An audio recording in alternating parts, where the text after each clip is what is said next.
Start off this concept of optimization. Now, before I start, any idea what does optimization means? Let me ask from you guys, because in our life all the time we optimize. तो ये optimization का मतलब क्या है? What is the meaning of this thing called optimization? Anyone? In the case of a business and economics, I would say the best use of resources and manpower. Best use of resources and manpower. Okay, but how you know that whether you are using the manpower or resources in the best way? Now think of as a scientist. I would say, sir, return on investment. Return on investment. Okay. 1 lakh on a business. Fair enough. Fair enough. Okay. I see another hand. AS. Who is AS? Aditya? So Abhishek. Abhishek. Yeah. Aditya. Batao.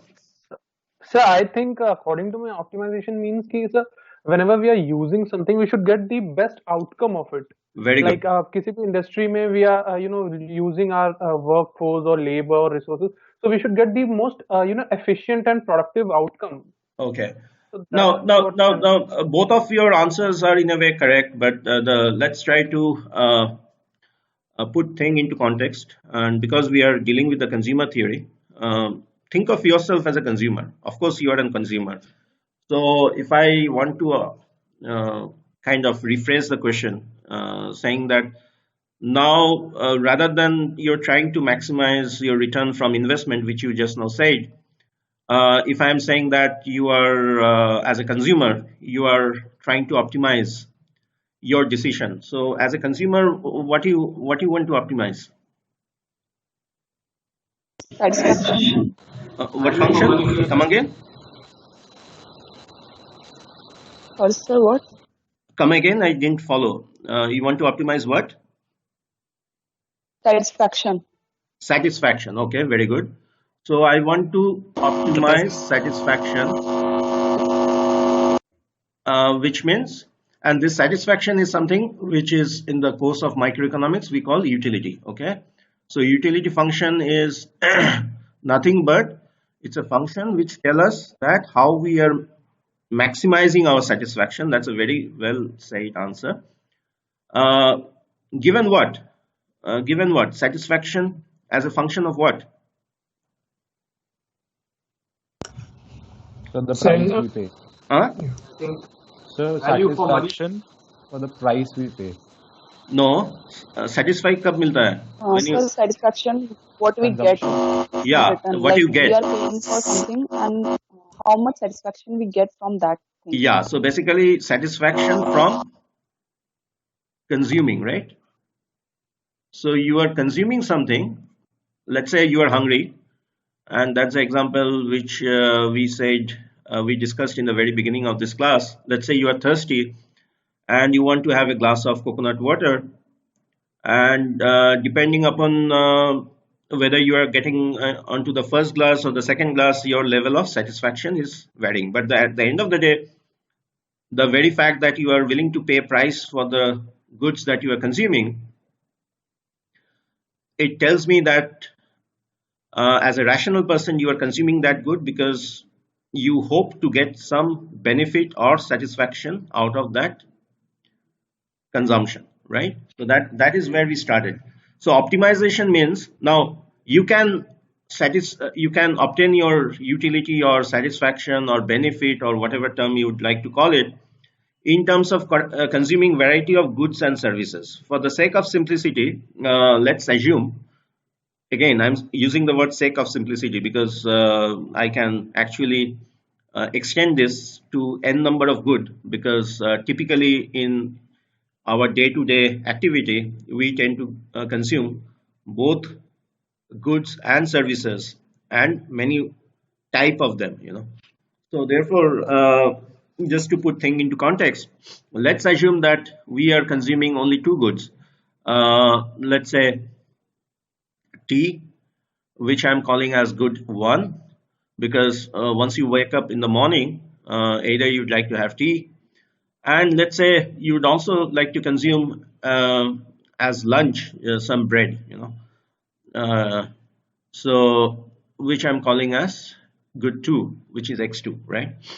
Now, in this very simplistic world, uh, of course, if you are consuming tea, you will have to purchase tea, right? So you will have the price of tea, which I'm calling as uh, P1, and you also have price of bread, which I'm calling P2.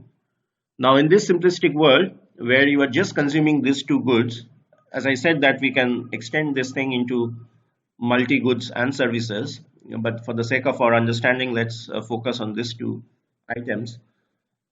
So in this simplistic world, assume that you are actually spending all your income, and income, I'm saying that M is your income, M stands for your money income, on these two goods, meaning that you are actually purchasing these two goods, and you spend all your income in purchasing these two goods, out of which tea is something that you need as part of your breakfast, and bread something that you need as part of your, let's say, lunch. Okay, so given that you are actually spending all your money on these two items, and this P1 and P2 are my per unit price. Okay, and if I'm spending all my money income on this P1 and on X1 and X2, so basically if I am exhausted with my uh, income towards procuring this tea and bread, that's how my budget, this is also called budget line or budget constraint. Why I'm using the word constraint? Because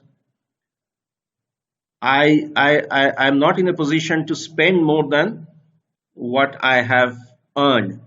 Of course, you can always argue that I can take loan, but we are not going into that complexity where we are also involving the financial market. As I said, that this is a very simplistic model. I just wanted to give you a sense of how you optimize your decision, and therefore we started off with these two commodities, tea and bread, and we are trying to understand how you optimize. Or so when you are dealing with satisfaction, do you want to maximize or minimize your satisfaction? Maximize. Very good. Maximize. Likewise, I think when you started saying that you also want to maximize your return from investment, can you think of any optimization where you want to minimize? Any example? So as a consumer, Yes, as a consumer or as a so maybe producer. so as a producer, so we generally optimize the cost. Very good. So as a producer, you want to minimize your cost. So please note, when we are talking about maximize, it is always a function which is concave to the origin. Okay, because I want to go to the top of the hill, so that is the idea. If I'm trying to optimize, so basically I want to go to the top of the hill, which means that beyond this point, for each additional unit that I'm consuming, my marginal satisfaction is actually decreasing. So but at the same time, so this is for the utility.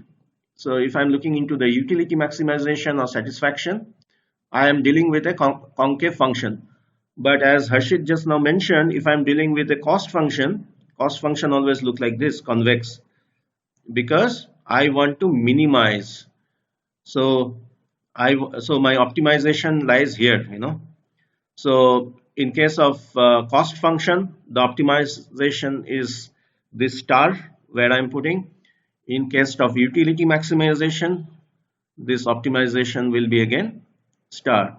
But the difference between convex and concave, it depends upon what is the nature of the problem that you are dealing with. Any question? Okay, so when you are optimizing, also please note there are two other players in this whole story. One is what we have already discussed, exogenous variables, and the other is endogenous variables.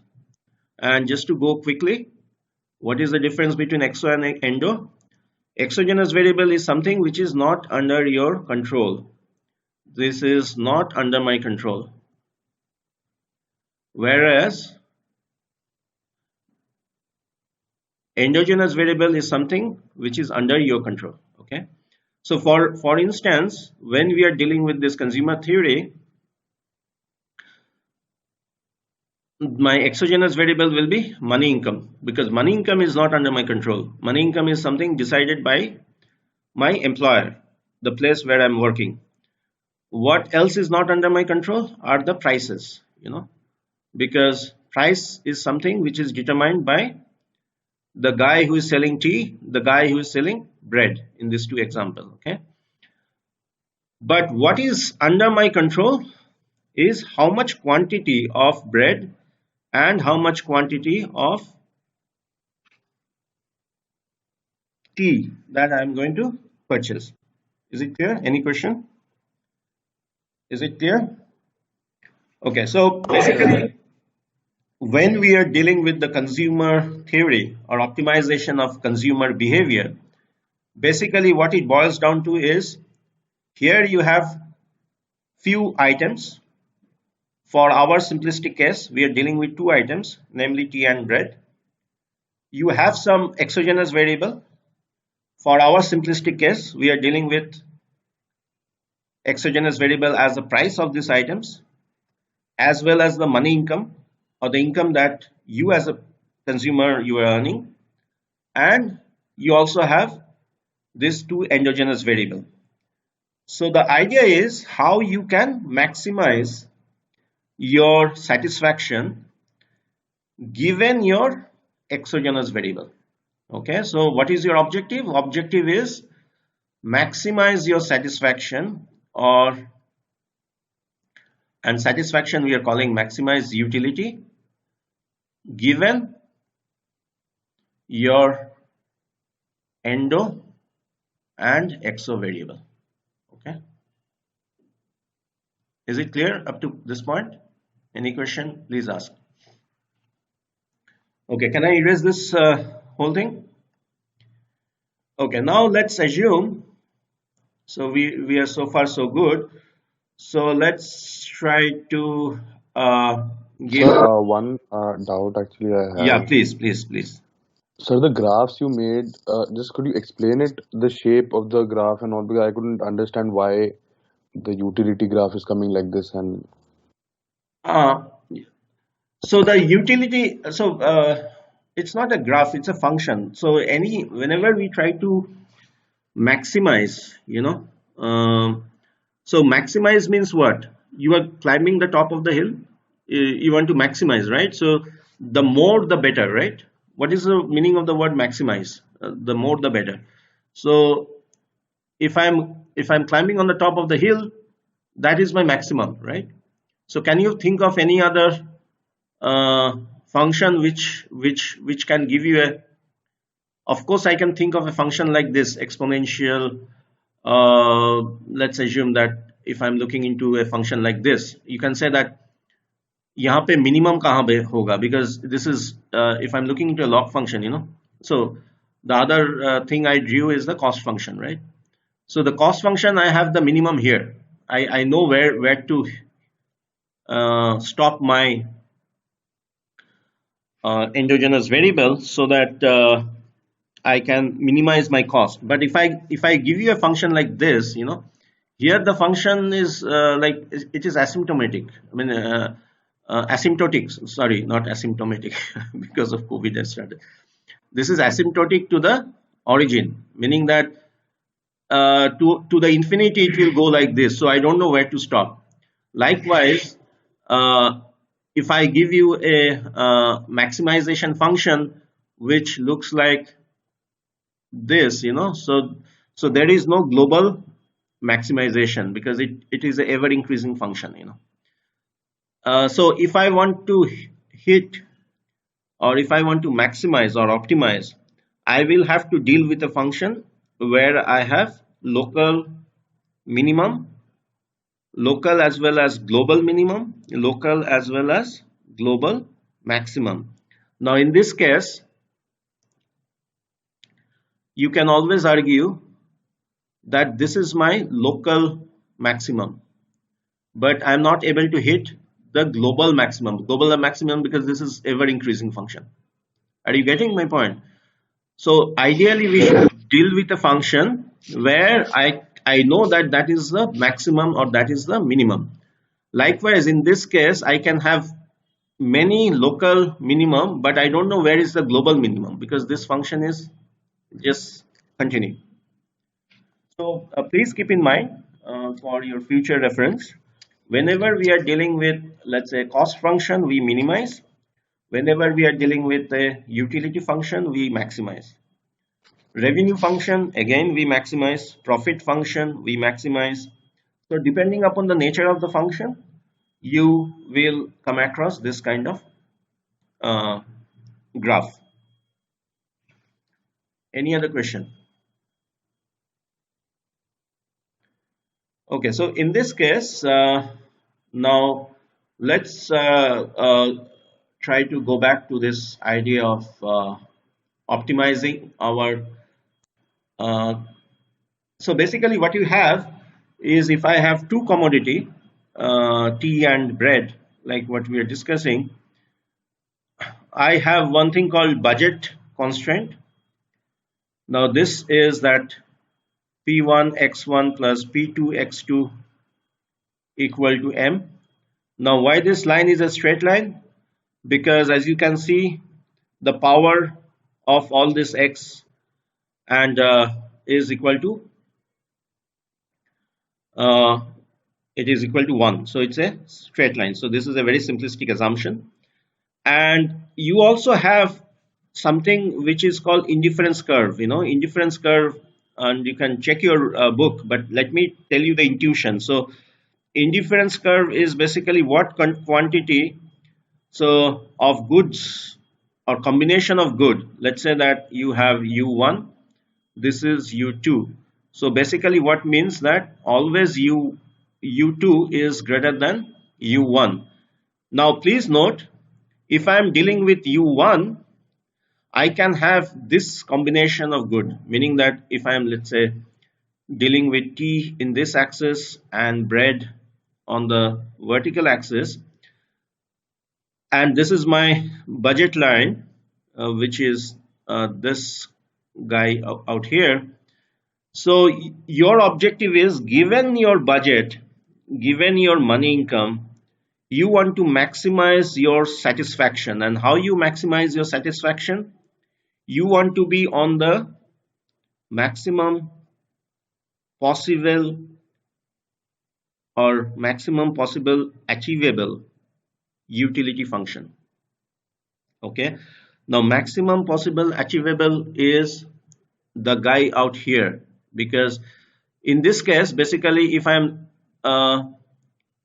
operating at u1, and let's assume that this we are calling at B, at point B, you are consuming, let's say for the sake of simplicity, 10 units of tea or 10 cups of tea and maybe one bread. Okay, now if you were to consume like this, which is basically telling me that your consumption bundle is 1 unit of bread and 10 units of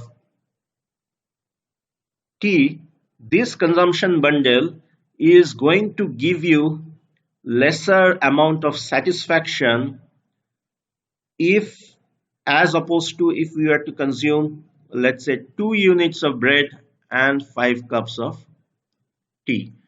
So in terms of preference, and this is strictly greater. So in terms of preference, what we are saying is this 2 units of bread and 5 cups of coffee is always preferred to 1 unit of bread and 10 cups of coffee. In a very simplistic term, can you explain why? what is the thing that is going here? Anyone? This goes back to the concept of marginal utility, because if you are having too much of tea without having bread, you would like to actually allocate your distribution in terms of consumption towards more bread, because if you are just having tea without having bread, at the end of the day you will feel hungry, because you are actually allocating less amount of food for which is meant for your lunch, because we are saying that bread is taken for lunch. On the other hand, if I'm actually going to this other extreme, which is, let's say, this point over here, what is happening is I am having too much of bread and too less of tea. So that is also not desirable. So ideally, you'd like to consume where you kind of give a balance. In a way, it is how it happens. You know, if you think of yourself in a day, in your day, you try to balance out your consumption of goods and services. It is not that all through the day you are, let's say, watching movie. It is not that all through the day you are just looking into your iPhone. It is not that all through the day you are just having food, you know, without doing anything. It is not that all through the day you are just having coffee or tea without having anything else, you know. So you want to balance out everything. In the morning, maybe you take 1 cup of tea, coffee, followed by in the breakfast you take another cup. During lunch you have your lunch, and then maybe you watch some movie or attend the class.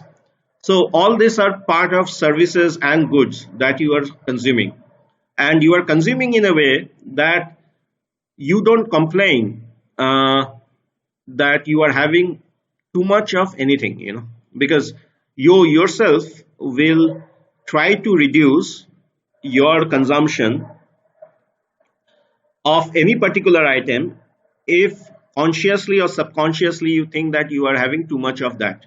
Is it clear? Because that's how it happens with all of us, you know. So in this very simplistic world, what I'm trying to tell or explain is basically we are having a scenario where we are having only this tea and coffee, tea and bread. Just hang on.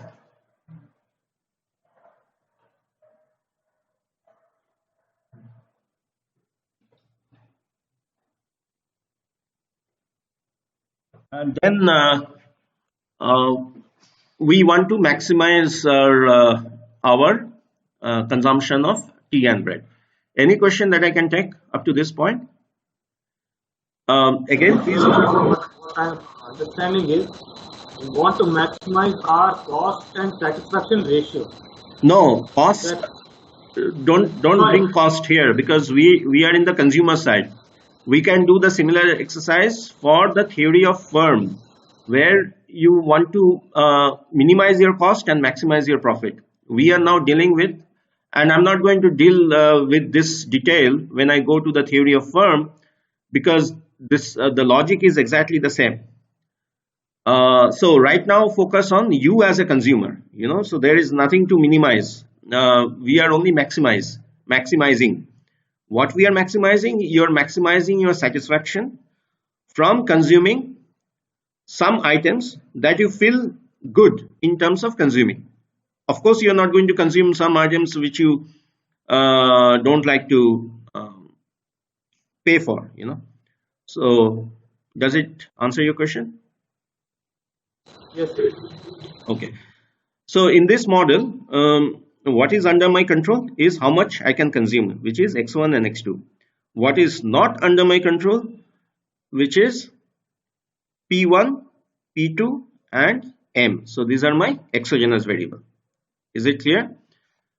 Now let's try to and this u2 and u1, in a very simplistic term, these are called indifference curve, and I'm not going to go into detail what does indifference curve means. In a very short, indifference curve basically capture combination of endogenous variable through which you maximize your satisfaction. So it's a proxy for your satisfaction or utility. Okay, and the higher the indifference curve, the further away the indifference curve from the origin, the better is the level of satisfaction. And please note, in this case, if I am looking into an indifference curve like this, are there any indifference curve? Yes, there are indifference curve which is going to give me more satisfaction than this one. But this is beyond my budget control, because ideally, right now I drive a Toyota car, but ideally I'd like to drive one Mercedes, because one of my relatives, I was giving you an example, he drives Mercedes. But driving Mercedes is beyond my budget control, although I'd like to have that. So although I'd like to attain that U3, I cannot given my budget or given my money income. So given my money income, optimization basically means what is the maximum level of satisfaction that I can get by consuming goods and service. Is that clear? Any question? Okay, so here now we are going to do little bit of mathematics, and I say little bit of mathematics. I know that some of you may not have that, but I'm trying to do my best, because in terms of explaining what I'm doing, because some of you who are from commerce background may not be used to this little thing that we are going to do, but let me try to do this. Now, before I do this, why I'm doing this? Why I'm doing this? Because at the end of the day, what is my objective? There are two objectives. One is to maximize my satisfaction, and the second objective is, which is an actually outcome of my first objective, my second objective is to derive the demand function. Because if I know that how you are maximizing your satisfaction, I can actually derive the demand function of tea and bread, right? Because if I know that how much, at the end of the day, how much, given your money income, how much tea and bread you are consuming, that is basically saying that I exactly know your demand for tea and demand for coffee. So if someone asks me why you are doing this, my answer is very simple. I want to derive my demand function for this consumer goods that I am consuming. Okay. Now, so here my objective is to maximize my utility, and utility is a function of what? It's a function of x1 and x2, and this I should maximize given my budget constraint, and this my budget constraint is written like p1 plus p2 x2. Now when you do this, I have to go for the optimization. So the optimization function looks something like this. So it looks like u1 x2 equal to this function plus, and now I'm going to introduce, okay, first it is getting clumsy, so let me erase this and rewrite this.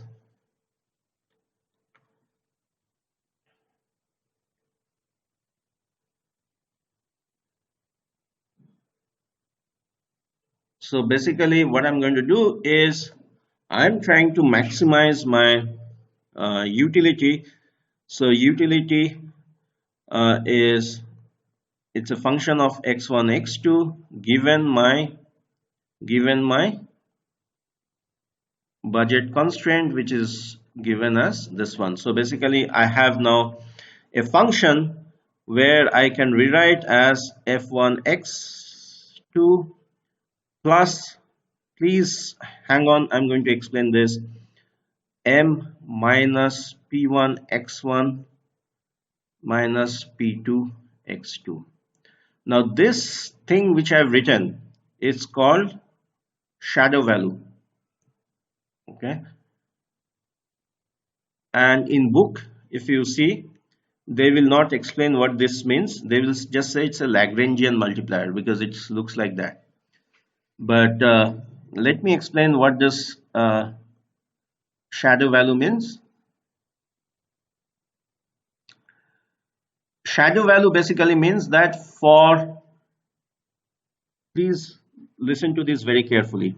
For a given change in your exogenous variable, for a given change in my exogenous variable, which is money income, how the choice of my endogenous variable are changing. And when I say choice of my endogenous variable, I'm actually basically saying choice of my equilibrium quantity of endogenous variable. What does equilibrium quantity of endogenous variable means? It is those quantity which is maximizing my satisfaction. So let me quickly try to explain using this simple graph. So if I'm having this particular budget function, money budget line, so this is my optimum value of x1 and x2, which I'm saying that given by star. Okay, now what this Lagrangian multiplier is saying, that if for some reason all of a sudden I get a better job and my money income increases, so money income increases means there will be, I'm a very bad at drawing, but you can see that the budget line will shift outward. So if this were to happen, of course I will be able to reach a higher level of utility or satisfaction. So in what way? So let's call this as x1 double star, let's call this as x2 double star. So this Lagrangian multiplier is saying that in how much this equilibrium amount of x1 and x2 is going to change for a given change in exogenous variable, which is money income, and therefore it is called the shadow value. Shadow value is basically saying that how much my income, how much my optimum level of endogenous variable is going to change for a given change in my exogenous variable. Again, let me repeat, how much the optimum quantity of my endogenous variable that I'm consuming is going to change for a given change in exogenous variable. Is it clear? So that is my shadow value. Okay. Now, any question?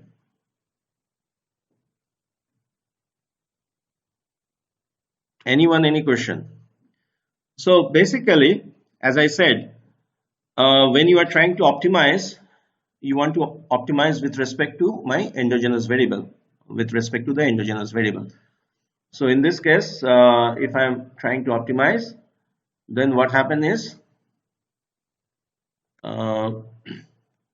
let's see.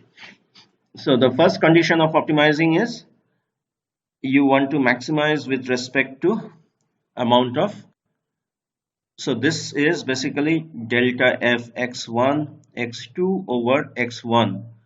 So why x1? Because x1 is something under my control. So this is equal to lambda times p1 times x1 is basically, it is coming to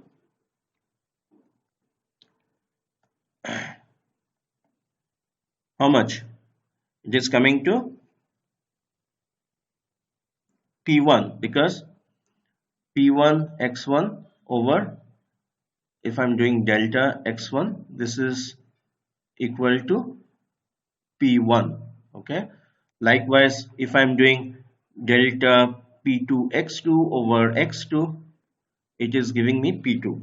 Just for the sake of this is the basic of calculus, basic of differential calculus.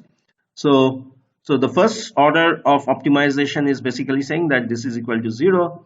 The second condition of optimization is saying that this thing is equal to 0. And we also have a third order, which is delta U. This is that shadow value. This is basically saying that m minus p1 x1 minus p2 x2 is equal to 0. So we have three conditions, and solving these three conditions, we are going to derive the budget, the demand function of x1 and x2. Now, just to give it more sense, just to make it that all of us are on the same page, I'm going to stop here today because we are also done with our class time. And tomorrow I'm going to continue with where we stop. But my suggestion is, please have a look into this chapter on consumer theory in your book, so that it is this discussion is going to be much more meaningful. So let me stop here and let me entertain any question if you have.